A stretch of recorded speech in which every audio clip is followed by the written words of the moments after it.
Do you know that by 2030, more than half of women between the ages of 25 and 44 who are of marriageable age will be single? They will be childless and unmarried at those ages in 2030, which is a fairly high level of increase.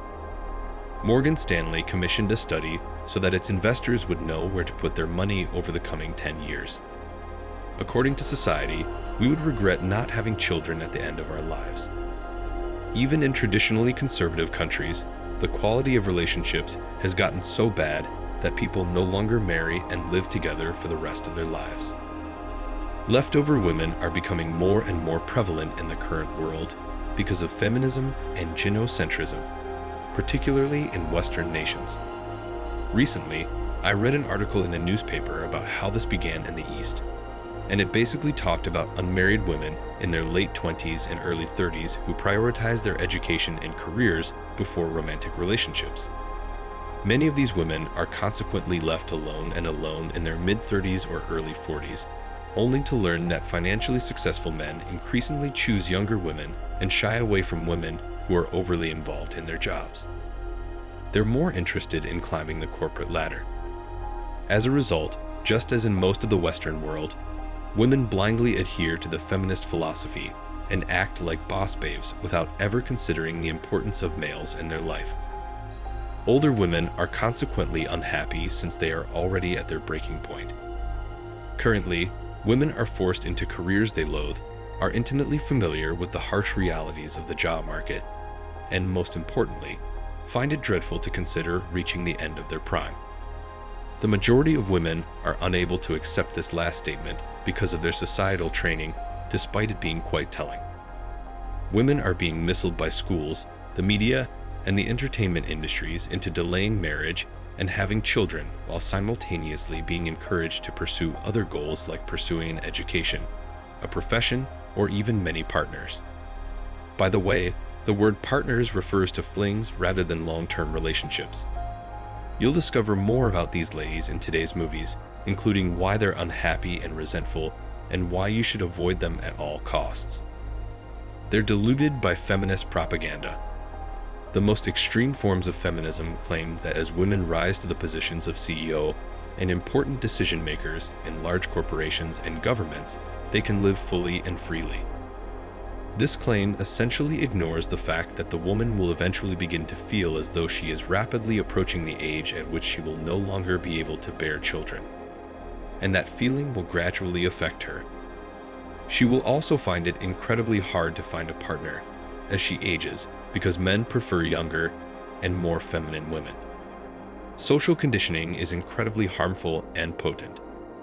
Modern women who fall for it will go to any lengths to protect the beliefs they hold dear. In actuality, they simply combine it with the information they've received from institutions, important figures, and multinational corporations with little regard for the pleasure of women. The prize for the unhappiest person goes to single, career-oriented women who are roughly 42 years old.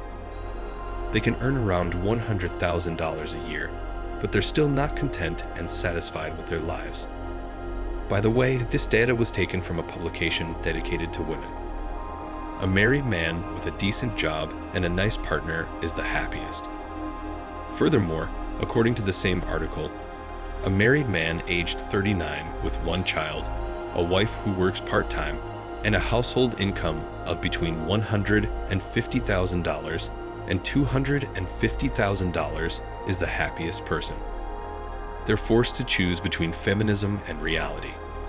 Even though the piece ignores the wealthy single guys, the fact that this woman's magazine confirms what we already know about leftover women is really telling.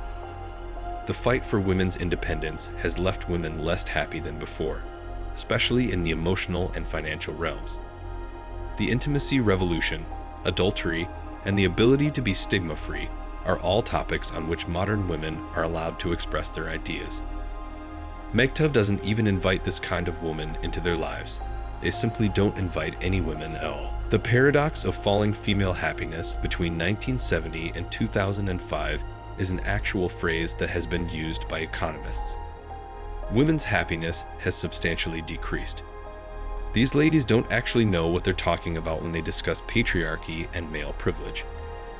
Men aren't good for nothing, and women can do it all by themselves are just a few of the phrases from the woke literature that they used to recite on their early broken recordings. We don't require any men. I am entitled to choose whom I want to sleep with.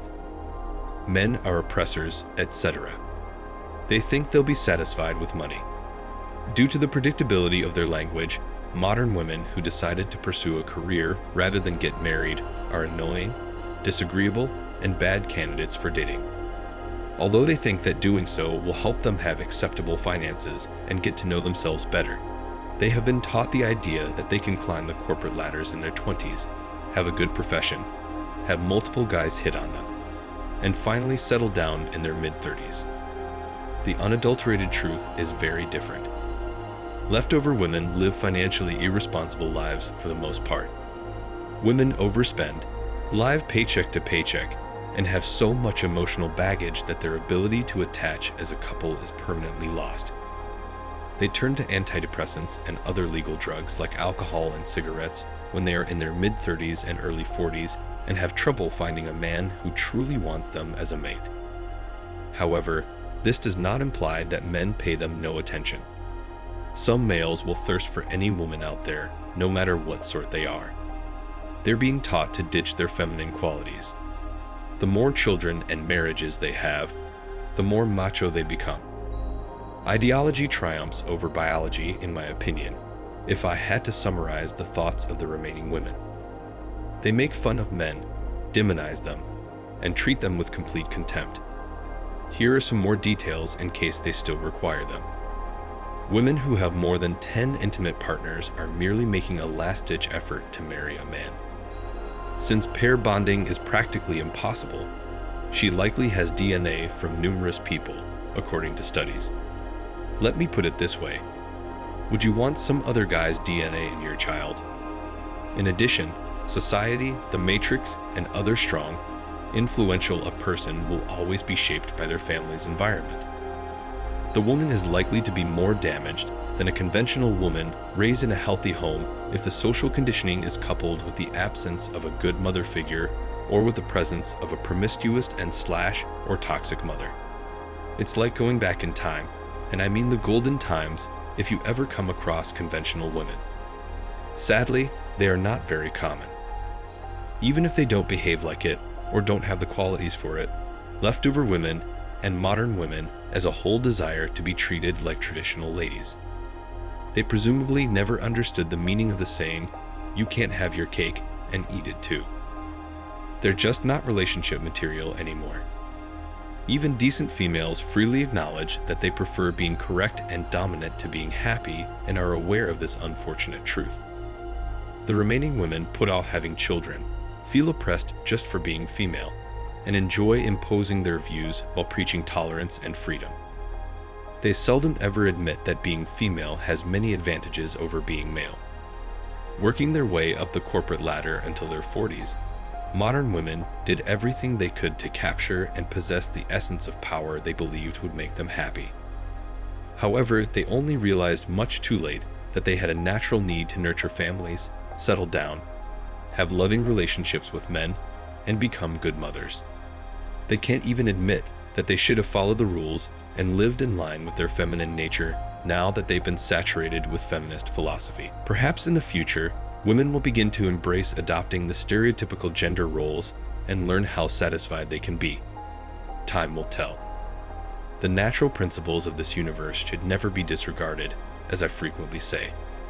The way in which life can be lived with a balance for both men and women is what nature has planned for men and for women. Most of the time, guys prefer to embrace their masculine frames and stay true to their natural characteristics.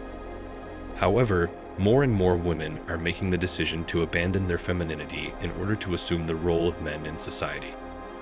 They do this by using the influence of the media to gradually persuade men to renounce their propensity for being masculine. Modern women really have a hard time coming up in the next couple of years, that's for sure. Thanks for watching Man Reacts. Show us your love and support by liking this video, sharing it with your friends, and subscribing to the channel. And let us know your thoughts on this in the comments. We're always up for a healthy debate and discussion.